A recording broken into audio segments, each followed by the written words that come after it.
So glad y'all are joining on Instagram. Hey, Gamal Alexander, Tamika S. Graham, Antonio Sepulveda. How you doing? Yes. Tone.com 230. Fifi to you too. So glad that you're here this morning. We're getting ready to rock and roll. Let's do it. Come on. Yeah. I'm excited, y'all. Here we go. Monday Mindset in about 30 seconds. Yes. Good morning to you too, Tamika S. Graham.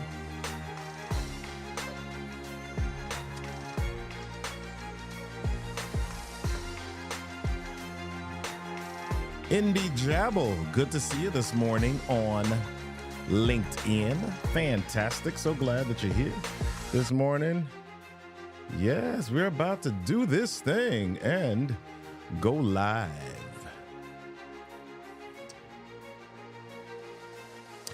Hey, y'all, here we go.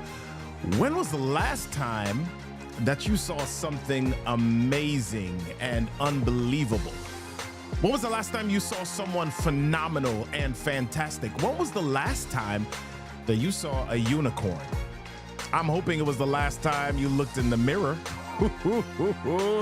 Hey, do you believe that you're unique, or do you simply blend into the crowd? Do you sometimes try too hard to stand out or be seen, or have you embraced your natural unicorn superpower? Listen, there's greatness inside of you that you may not have yet unlocked. And this morning, we want to talk about how to uncover it, unlock it, and unleash it. Welcome to the Monday Mindset Movement Show, everyone. I'm Robert Kennedy III, RK3. That's me. The Monday Mindset Show is 15 to 30 minutes of motivation, elevation, and inspiration designed to get you thinking, blinking, and rocking and rolling through your week. Thank you all for showing up today on LinkedIn, YouTube, Instagram, Facebook, and even Twitch this morning. I'm so glad that you are here. Who's in the house? Yes, Fancy Select, thank you for joining us on Instagram. UG Woo, Tracy Osas. I don't know if I'm saying that right. Thank you so much for joining us. Hey, Chris Stone. Yes, this stream is a unicorn. DJ Malik Moore. What's happening? Theodore Scopus. So glad that y'all are here this morning. My goodness, we're about to rock and roll. Tone.com. I'm glad that you are here this morning. Hey, we're about to get jumping. We're about to get jumping. We're about to get jumping. Go. Elevated, and accelerated. It's your time to jump out of your comfort zone and reach higher. It's time to get up and go. Grab your cup of grit and your daily dose of resilience. It's time for the Monday Mindset Movement with your host, Robert Kennedy III, RK3. It's time. Come on. What? Yes, yes, yes. RK3. That's me. Welcome to the Monday Mindset Show, y'all. I hope y'all are having a good time already. I hope y'all vibing with me this morning and just ready to jump in and rock and roll. Oh my goodness. Hold on. Let me make sure I got all my stuff set up. Let me make sure I have all my stuff set up. Woo, yes. Ah, my goodness. Let's get the music down. Welcome to the Monday Mindset Movement Show. This morning, we are getting ready to jump in, rock and roll, and do this doggone thing. Come on. Okay, hold on. 1 second. Oh, bam. Bam. That's where we want to be. Fantastic. All right, listen, y'all. I'm excited to be here this morning and chat with you about unicornism this morning. I don't know if y'all are ready for this. I don't know if y'all are ready for this unicornism this morning. How many of you are embracing your unicorn? How many of you are embracing your uniqueness?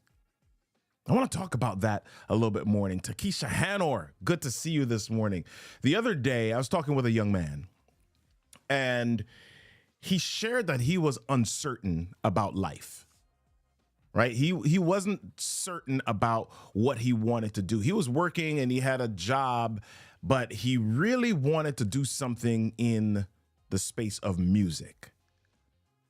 But he was scared because he didn't know how to make money at it. And now he'd graduated college. He was in the workforce in some ways, and he needed money to live, right? Most of us need money to live. I don't know about you. If you need money to live, just type me in the chat.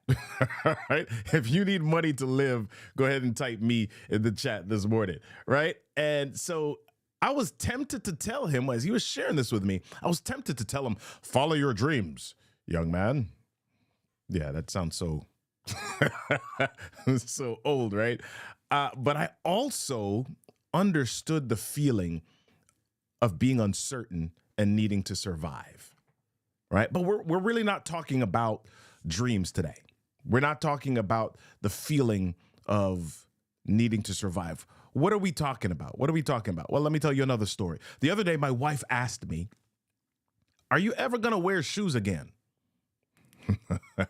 Some of you are immediately thinking, dude, are you walking around barefoot? Well, let me give you some context. Let me give you some background for that. Well, when I'm out, I tend to wear suits because I like to look a certain way. Right? Now, suits were not always my go-to outfit. I used to think that they were a little bit complicated, or that they just weren't worth the trouble for me, or they weren't as comfortable as I particularly wanted to be. And so I didn't always wear suits. But as I got a little bit older, or let me say over time, it became less about the effort. It became less about the comfort. And it became more about the story that I wanted to tell when I was in public and in specific settings, right? And so I put more intention into what I was wearing. And in 2020, when the pandemic happened, my life kind of shifted a little bit, and I started to wear sneakers with my suits. And ever since then, I've been wearing sneakers with my suits. If you see me in public and you see me wearing a suit, look down at my feet. I'm probably wearing sneakers. I went to a formal event recently, and I was dressed. I had a black shirt and had a black tie. I had a tuxedo jacket. It was silver and had some bling in it. And I had on my feet some sneakers. Now, yes, sneakers are more comfortable for me than the hard bottom shoes, as we call them, or the church shoes, right? But for me, the story is not so much about the sneakers or the comfort. It's about one of slightly breaking the rules. You see, I was always expected to operate in a certain way, and I was always expected to conform. I'm a PK, I'm a pastor's kid, and I was always expected to do things in a certain way. So for me, at my big age, sneakers with my double-breasted suit represent standing out and yet breaking from the expected. Although more people are wearing right? Although more people are wearing sneakers with suits these days. Hey, Chris says, yeah, I saw that at NSA Influence. I can't rock that look. Listen, I'm going to wear it again, brother. You're going to see me. Hope I'll see you at Thrive. All right. So are we talking about suits and sneakers? Are we talking about people being scared to follow their dreams? What are we really talking about today? Really? Here's the deal. When we get confronted by that money issue, is it really about money, or is it that we are afraid of our unicorn? Are we afraid of what we'll look like in the process of chasing our dreams? We'll look uncertain. We'll look broke. We'll look unindependent. We'll look like we need help. We'll look like we're chasing something that may never happen. Right? We're afraid of what we will look like. We're afraid of embracing our authenticity, who we are in the process of chasing our dreams. And because we are nervous about how we will look to others, we shrink. Right? back to my dress, back to my outfits. I wore shoes and proper dress clothes for a long time. And I was afraid to stand out because I was nervous about what people would say if I was bucking the system. Okay, you go to a funeral, you're supposed to wear black suits. What if Robert wore a gray suit, or even a white or a green suit, right? Would people say that he's bucking the system? Would people say that he's trying to draw attention to himself? I was concerned about all of those things, right? I was concerned about not having people say certain things about me because I was afraid of standing out. And see, a lot of times even though we watch social media and social media says, yeah, you can do these things and you can be unique and you can stand out. Most of us are afraid of standing out. Most of us are afraid of standing out. We are afraid of our own uniqueness. We are afraid of looking different. We are afraid to stand in our own space. Hey, Nick Taliaferro, good to see you this morning. Hey, Saskali, good to see you this morning on YouTube. I was listening to a devotional meditation the other day. And shout out to Soul Space. For those of you that are you Christians, or you have a religious background and you want a meditation that really leans into that and allows you to still get that experience of meditation, Soul Space is a really good app to do that.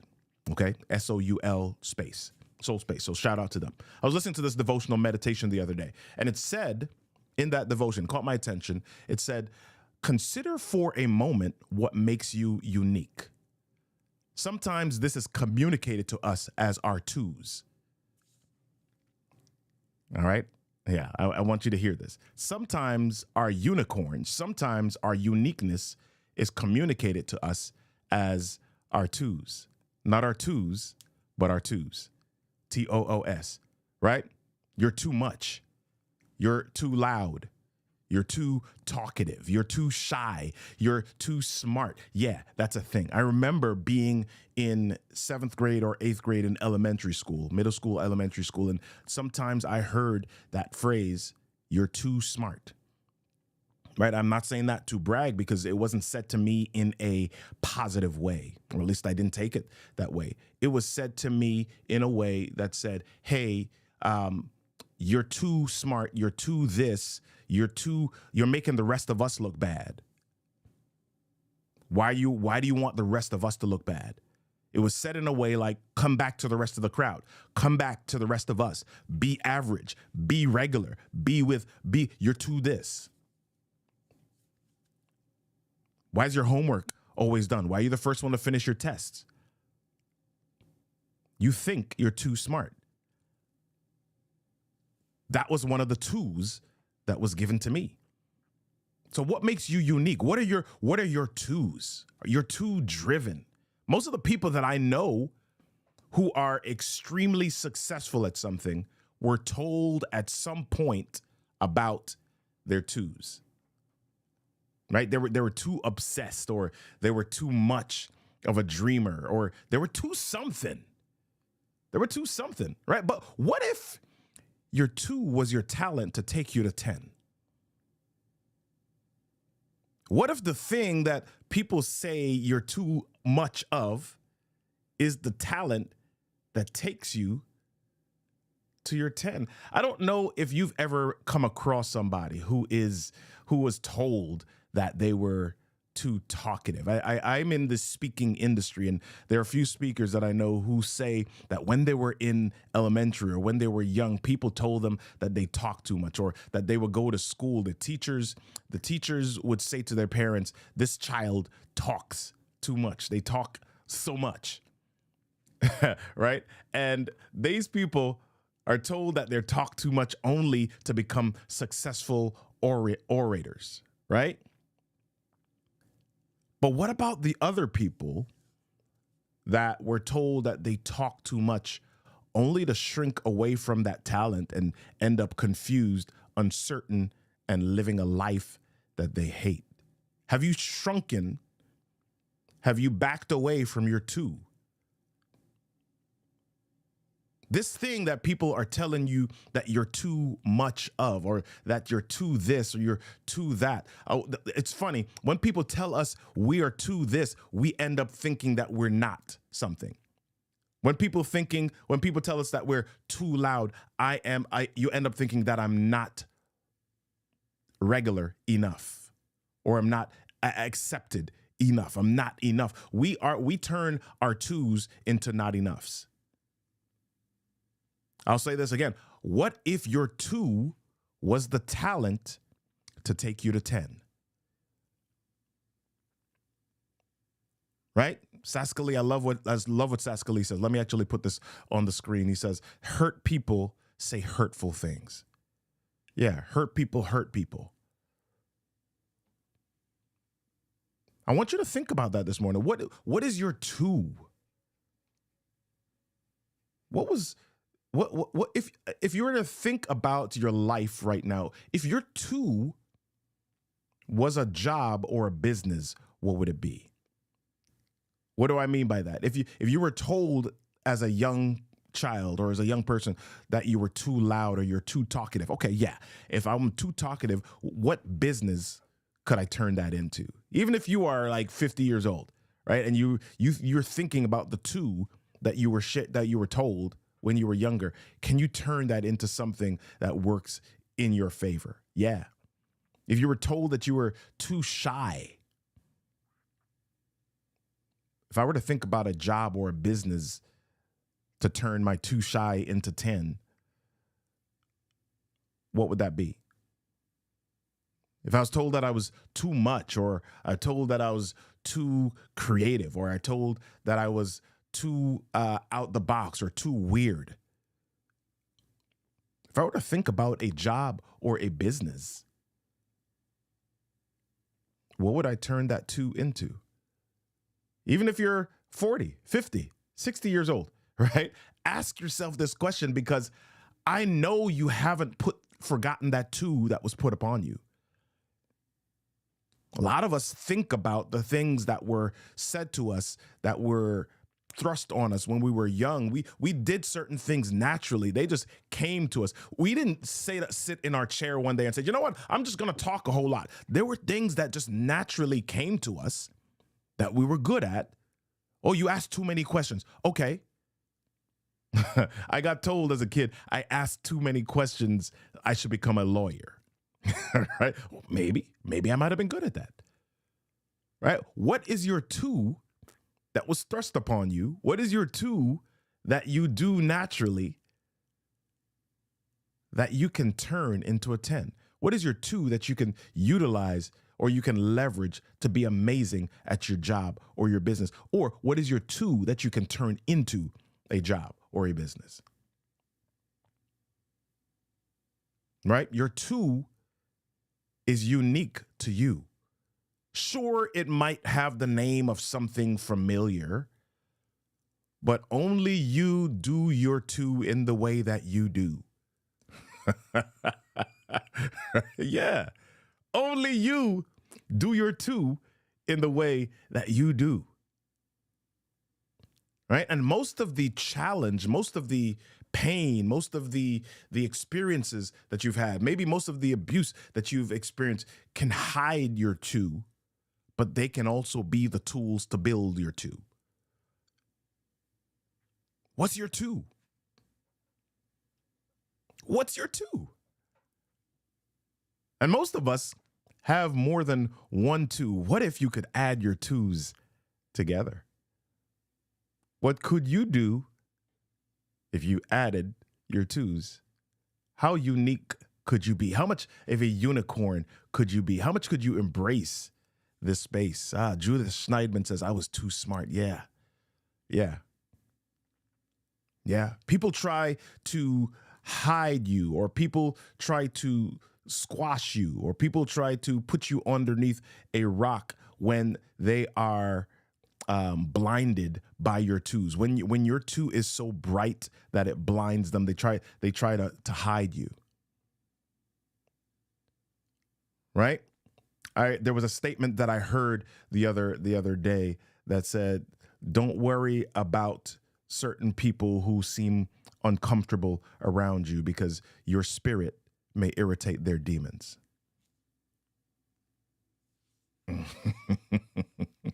Yeah, yeah, yeah, yeah.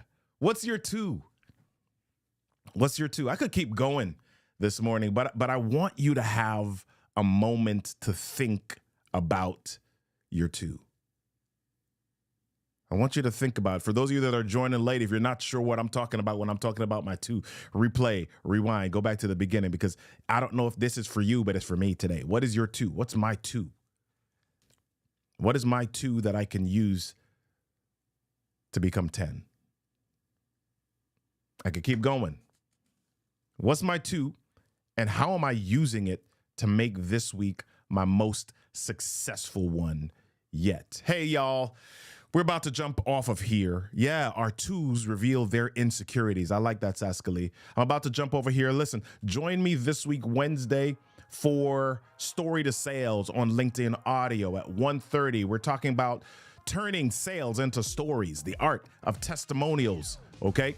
If you want to know when we're going live, text the word live to 240-557-8679. That's text the word live, LIVE, to 240-557-8679, and I will get you that link. I want to end today with a quote from Joyce Meyer's book, Authentically, Uniquely You. She says, "God is never going to help you be anyone but yourself."